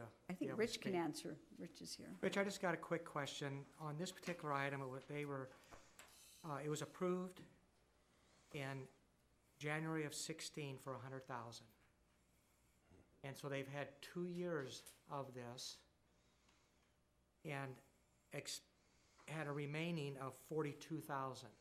I think that is a little lower. I think there's some bills out there that haven't been paid. And I guess part of my concern is now we're gonna go to 12G, which we gave them 100,000 in 2017 and nothing's been spent. And so my concern is, if you just look at, of the original first $100,000, you know, in 2 years, they spent about 2/3. So a third year, we maybe would get the third spent, so it'd be down to a balance of 0. So part of me, my concern is that, you know, it sounds like this is a great project. They do critical and emergency repairs, rehab homes for the elderly and disabled, great program.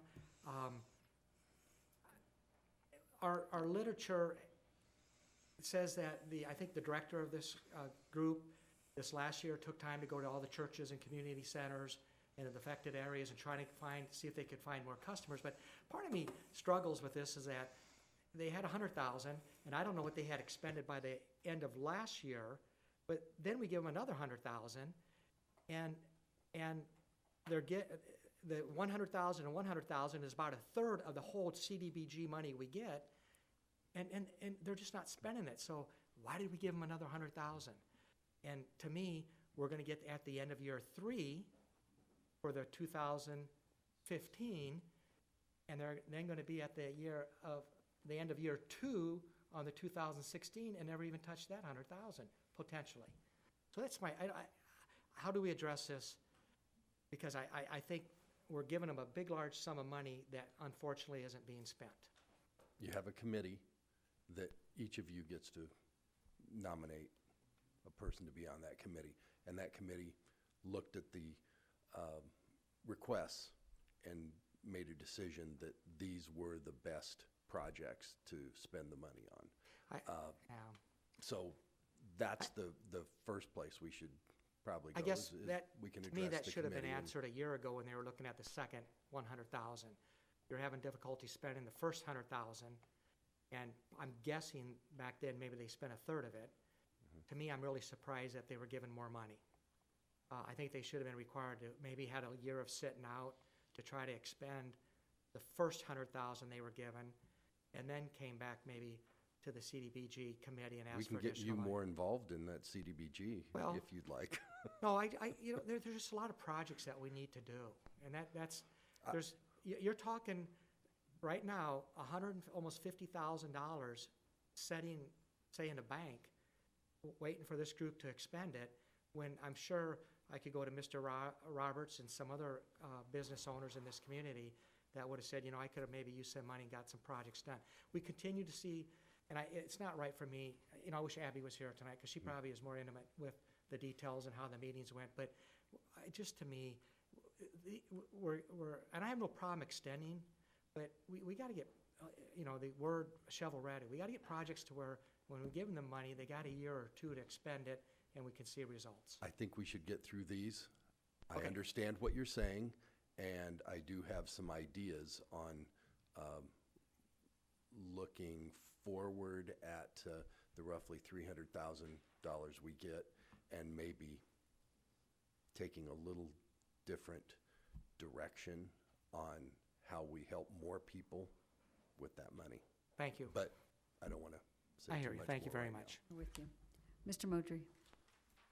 Yes, I had the same concerns, but what happens if we do not extend these contracts? Does that money go back to HUD, or? It would either go back to HUD, or we would have the chance to reallocate to another project, I believe, right now.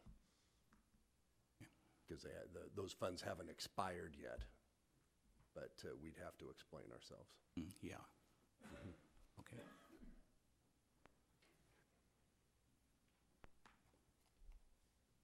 Any other questions? Seeing none, please vote. The vote is 3-1. Thank you.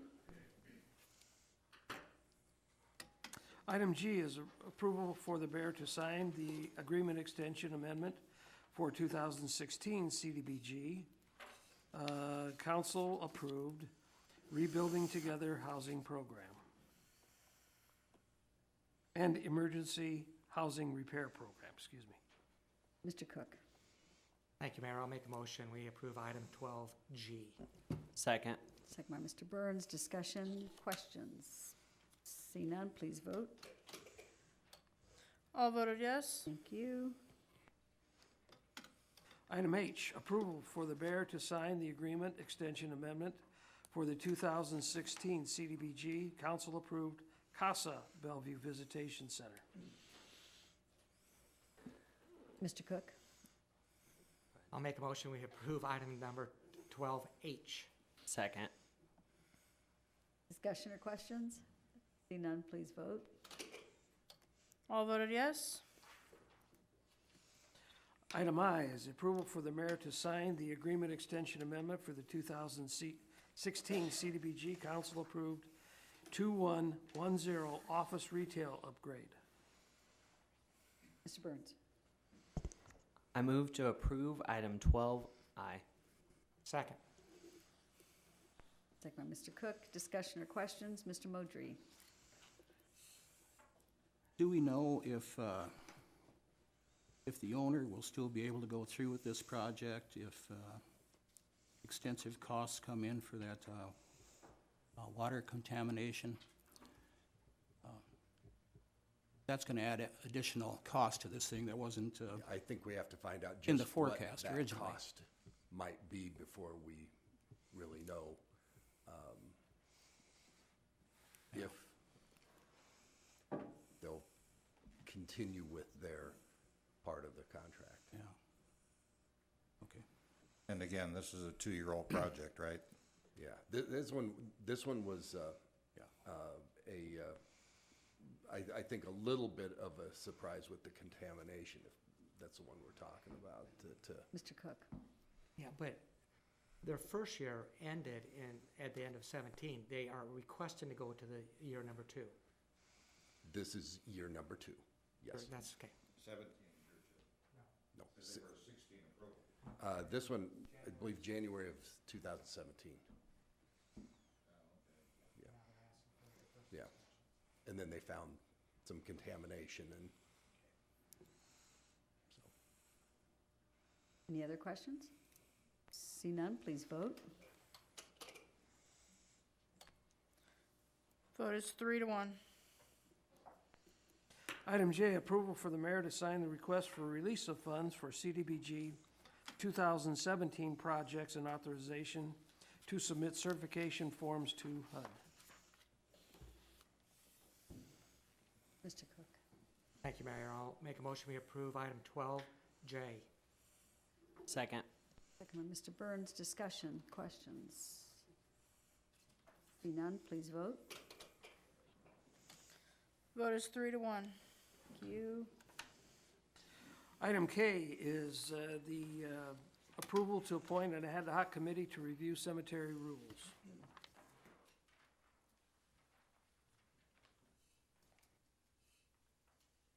Mr. Modry. Yes, Mayor.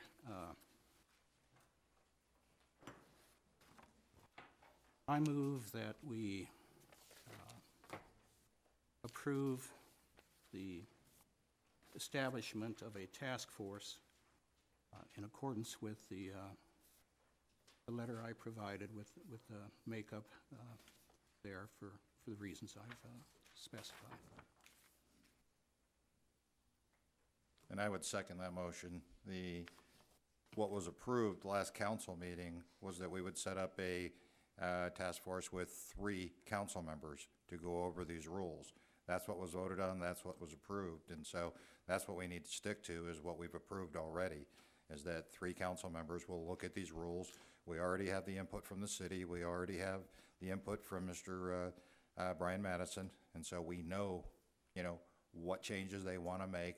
We want to sit down, we want to look at these, and as council president and the person that brought this forward, it's Jim Udry's call who gets put on that, and so I support Jim and what he's doing because it's his call.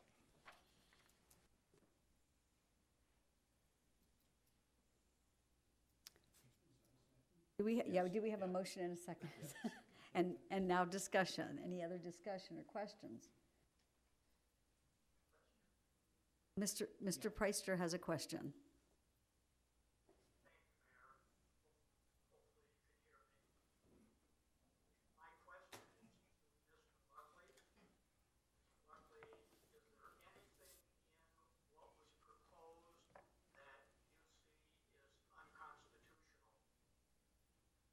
Do you mean proposed in the cemetery rules?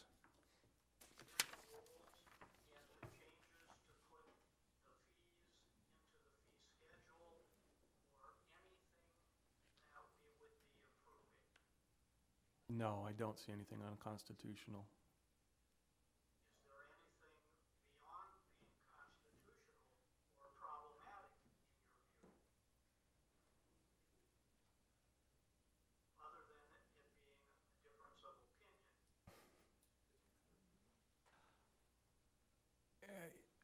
I don't see anything problematic.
I would ask Mr. Shannon or Mr. Modry what they see as problems in doing the same rules or what they would like to see changed.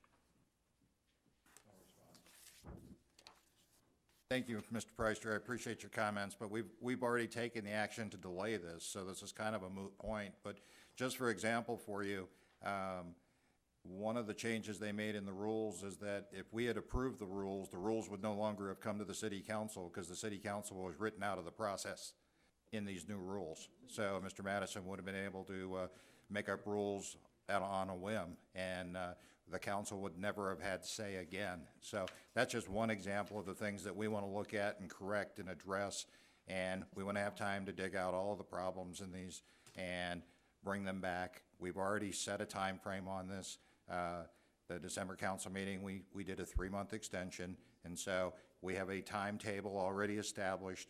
We've already agreed it's going to be a 3 council member task force that we're going to do. So we're just completing what we assigned ourselves to do last council meeting at this point.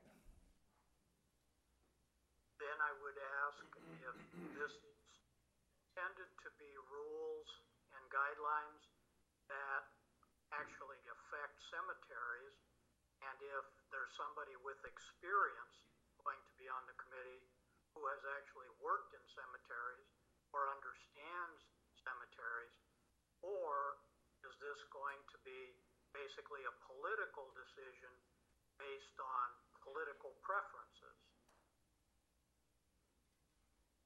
I think that Councilman Moudry has been extremely fair in his pick of council members to be on this. I think you're questioning his integrity on this, and I don't think that's appropriate. Mr. Modry. Yes, thank you. Yeah, I'm not only proposing the 3 council members, but Brian Madison as well, who's in charge of the cemetery and its maintenance and upkeep, to be on the task force. Mr. Shannon mentioned one area. Another area that maybe needs to be looked at is the hours for the cemetery to dusk in the winter months. It doesn't give people a lot of time if they want to visit a loved one after work. It's already dark in many cases. So maybe look at and revise those hours for operating hours in the cemetery. There's also an item I mentioned last time with no firearms being allowed. That was an addition that did not come from the old rules. I understand the answer I got back is we're going to do it because we can. Well, is that a good enough reason? Is there a valid reason for doing it other than you have the authority to do so? So we want to look at those kinds of things. And we want the committee to be made up of people that are willing to look at items in the rules and not go in saying there's nothing to change and just go through the motions of meeting. So.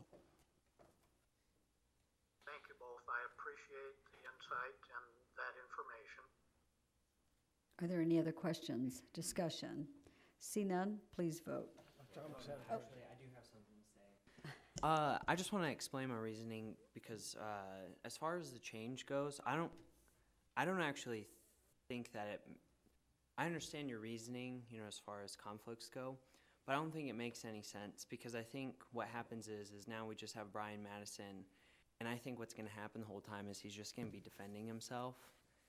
And I think he's going to be outnumbered because he's going to have 3 council perspectives and he's only going to have his perspective. I don't think that's fair. So I think it'd be good if you had Jeff Roberts and Joe Mangiamelli. The other thing is I think keeping Don on there, yes, he's, didn't want to continue it, and I also didn't because we could have made changes, along the way. But I think it's good to have a little bit of diversity. That way, when it's 3 against 1, and that's exactly what I think is going to happen, and I don't think anybody's going to really challenge you guys. And I don't mean that, in a negative way, not to be all personal or anything. But, I just don't think it's fair. So I don't think that we should change it. I think we should just stick with it as it is.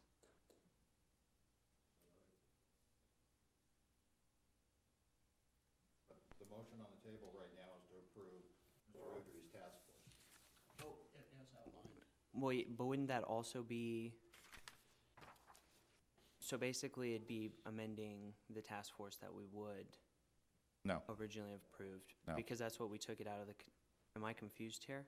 We're just voting to approve Mr. Woodry's task force. Okay, so But then, the item on the agenda was not Mr. Modry's motion. right, so, Mr. Woodry's task force is replacing it. so basically we would have to amend what is on, correct? Can I make a motion to amend? I think it probably would be proper just to clean it up and, Mr. Modry make a motion to amend the actual item to create a task force. Yes.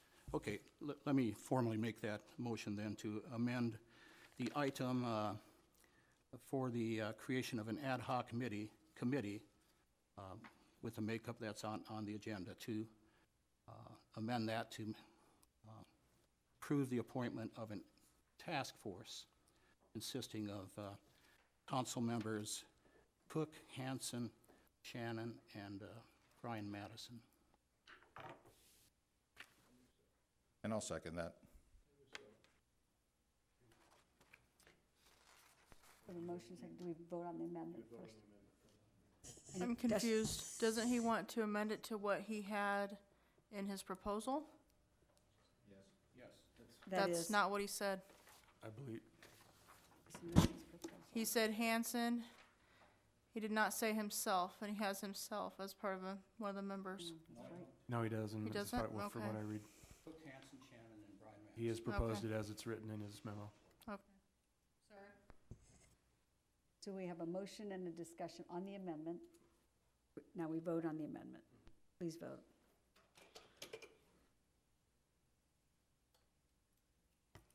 Vote is 3-1.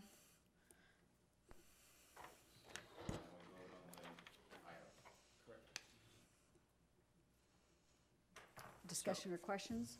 Please vote. Well, Wait, hold on. okay, so now, okay, that makes sense, okay. Don, did you have something? Yes, I just wanted to check.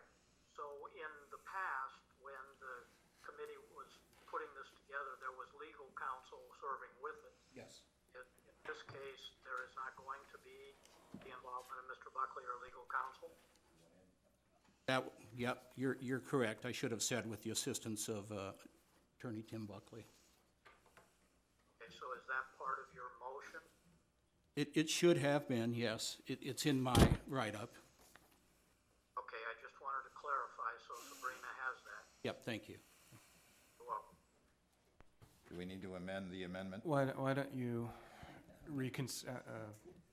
amend your amendment and revote on it? Would anybody object, since we're amending it, that we add Alan Holly in there, since he has 5 revisions of history in there? Well, Did he I- resign from, Well, this is a retire? private citizen that has the core knowledge of all this. I mean, The policy resolution 16 for council task force only allows for the appointment of council members and city personnel if approved by the city administrator. So we're just amending to add Yes. assistance with. Yep, I'd like to amend my previous amendment to include the assistant city attorney, Tim Buckley. I'm watching Sabrina. Are we I'll second there it. yet, Sabrina? Hold on. Got it? And a second by Mr. Cook. Yep. Any discussion? Please vote. Just on the amendment. To the amendment. 3-1. Okay. Now, don't we have the original? So this vote is to approve the task force as amended. Any questions? Please vote. And the vote is 3-1.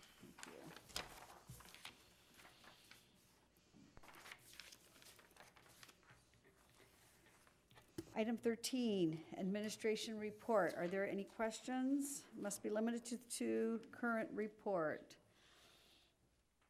Are there any questions for Mr. Mangiamelli?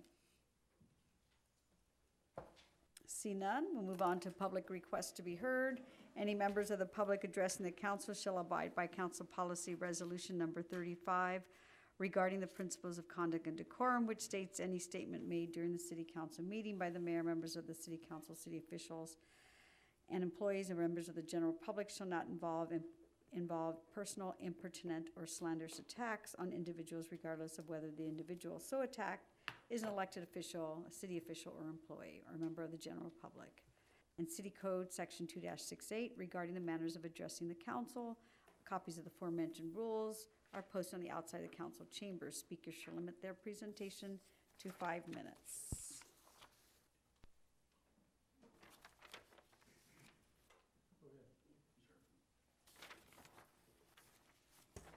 I apologize, I've never done this, so I want to, my request is actually to have the city of Bellevue to actually enforce the ordinances that it has on the book, and for the planning department to not have the discretion to pick and choose which ordinances they do enforce and which they don't enforce.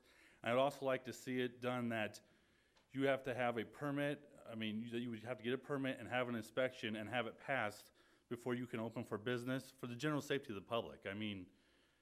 I could elaborate on to some of the issues that I have, but I don't, like I said, I'm not exactly sure what the proper process is. Well, first thing, if we could get your name and address, please. My name is Peter Mayberry. My address is 505 Galvin Road North. And I need you to sign in.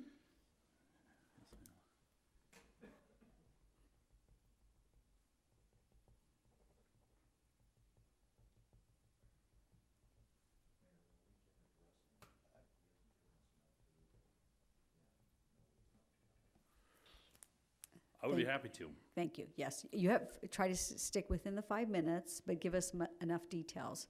And we cannot respond, but we can certainly make sure that the department. I've purchased buildings and I've done projects in Omaha and Fremont. I've never done it in Bellevue. I went through the process. I hired a general contractor, an architect, engineer, and I had to go through a rigorous approval process, permitting. I bought an old building. I put $400,000 bringing it up to code. I actually got delayed 5 days because of a bump strip for the blind to be able to access the building, and I complied. I did not open. It's my understanding that you can completely skirt the city of Omaha ordinances if you pay some kind of fee to ask that it gets changed, and then you also, if you don't get permits, you're actually able to run your business without having the permits, and the concern that I would have is that the people that did not pull permits, in laundry facilities, you have dryers that put out CO2, and you have makeup air that lights the fire that actually causes the dryer to heat. And when you put the makeup air right next to the CO2, you're essentially pulling CO2 into a building, and you're putting the public in danger.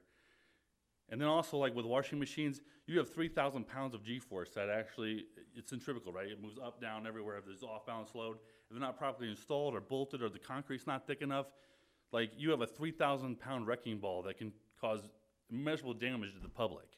And like I said, I'm a libertarian, so I actually feel like it's crazy that I'm actually here, because I'm usually anti-government. But if I'm gonna follow rules, I would like other people to follow rules, even though I don't really want rules. So that's, like I said, I just want to, ordinances, are they rules or are they guidelines? Like, must they be enforced or are they not? Is it a guideline in Bellevue? Do we want Stukenholz to answer that? I mean, I was We told that can't- yeah, we planning can't. told the code enforcement to stand down on an ordinance. And they said there's an email. I asked for the email and I can't get it. So I talked to my lawyer. He asked me if I really want to do this. I've sued the state of Nebraska and the city of Omaha. They're lengthy processes. I am not interested in trying to do that. Because like I said, I've won both times, but at what cost? I mean, it's just. Sir, I just want to explain this part of the meeting, the process is. My request is to enforce the ordinances, is Okay. that? Well, this part of the meeting, it is for public input only. Council members or staff cannot respond to any questions and engage in any discussion on any items you brought up because that is not on the agenda tonight. So to do so would be in violation of the Open Meetings Act. So it is for input only. Unfortunately, we cannot discuss or answer questions May I at ask this another time. question? Is it possible to have E stricken? Is it the next meeting, the second reading, where you can have an amendment? Because even though I'm anti-government, the 30 washer rule had some very good insight, and I definitely understand the reasoning behind it. If you go to Omaha and you look at the mega mats that run down, they're drug havens. There's prostitution happening in them. There's homeless sleeping in them. Like, having smaller laundromats is a good policy if you want to keep or repute people away from your city. And someone will build a mega mat, and they will charge less, and they will drive all the other businesses out of. It might actually be me. If I'm allowed to go as big as I want, it could be me that drives everybody out of town. So your question is, if you. How do I get this? Can I get this So stricken? next, in, 9E? our next meeting, January 22nd, is the public hearing on that item. And that's where public can speak on that item. Is this a part, since they can't, can I get that brought on to how would I go about getting, can I talk to you, if you're the city attorney? How would I get a resolution to actually enforce the ordinances and have the city inspectors actually deem buildings safe for inhabitants, but prior to opening and not in the process why they are open? Sir, all I can say is just what the mayor said. That's fine. This ordinance is on for second I reading. don't and public understand it, hearing so like I next said, I apologize. I didn't realize what this was. I will come back to the next meeting. Thank you.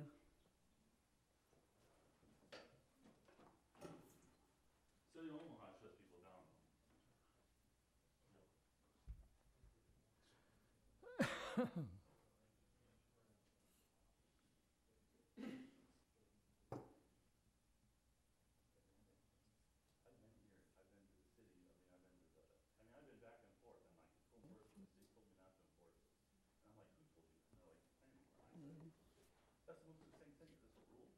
I hope I have as much time as he had.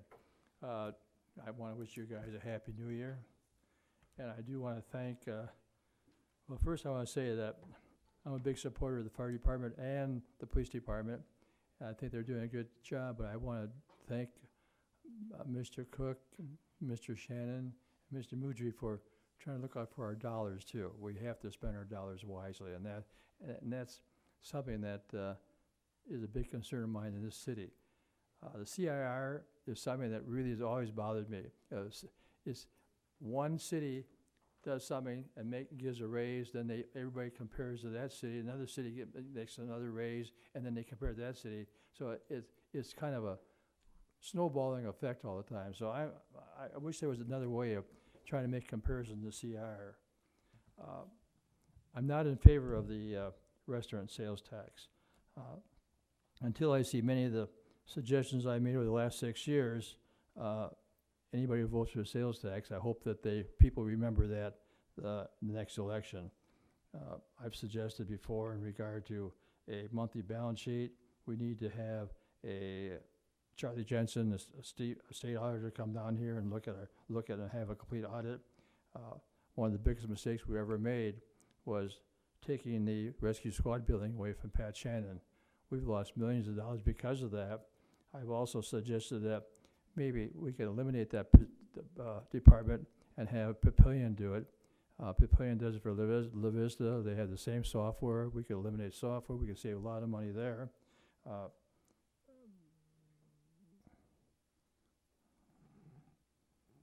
Some of this I gotta read myself here.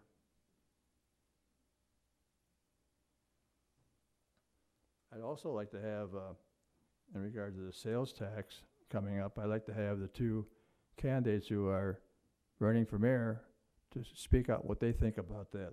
I'm hoping that the press will ask them what they feel we should have a sales tax or not. I obviously have, when I ran for mayor, I suggested we eliminate the assistant city administrator.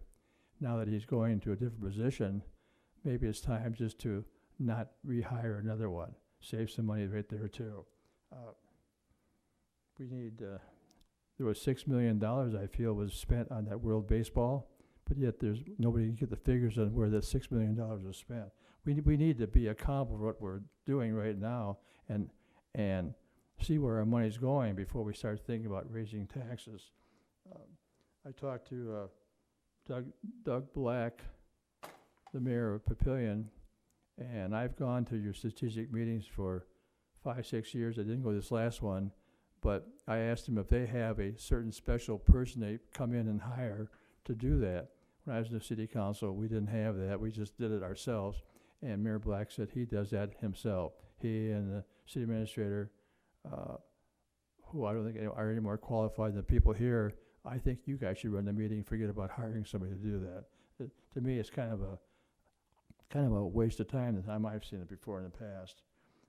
The other thing is that it would be nice to have the meetings you have for the garbage, the new garbage containers. You have them all at 7 o'clock. I suggest there are a lot of people who don't want to get out at 7 o'clock. A lot of older people. I would suggest you have at least one at the senior center, right across, right near here. Have that like 1 o'clock in the afternoon, and that would make it easier for a lot of older people to come and look and discuss and find out what's going on there too.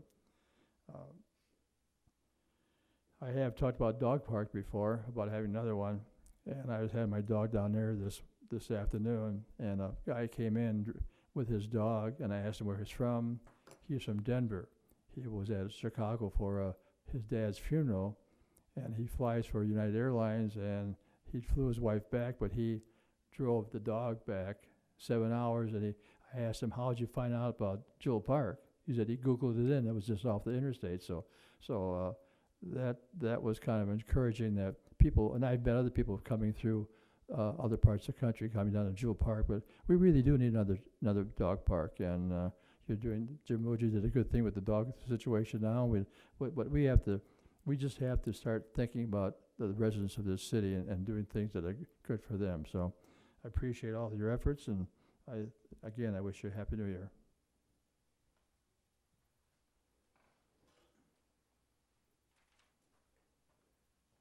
Madam Mayor, will I have to sign in again?